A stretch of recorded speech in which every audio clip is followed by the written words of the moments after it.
వాసుదేవా, ఇప్పుడిక మీకున్న ఒక అక్షౌహిణి నారాయణ సేనతోనే నేను సంతృప్తి చెందాలి.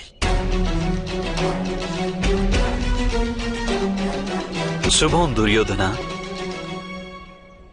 అగ్రజులన్నారు, స్వయంగా వారుగాని నేనుగాని లేక మా సైన్యంగాని పాండవుల తరపున శస్త్రాన్ని సంధించమని. వారి వాక్కు సఫలమయ్యింది. పార్థుని కోరిక ఫలించింది, ఇంకా మీ యోచన కూడా ఫలించింది.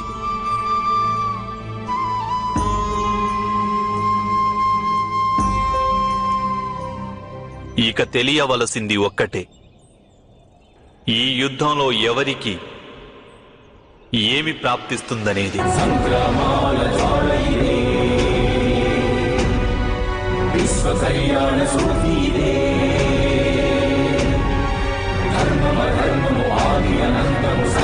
సత్యము సార్థకళంకము జాత్యంకార పర్యవసానము.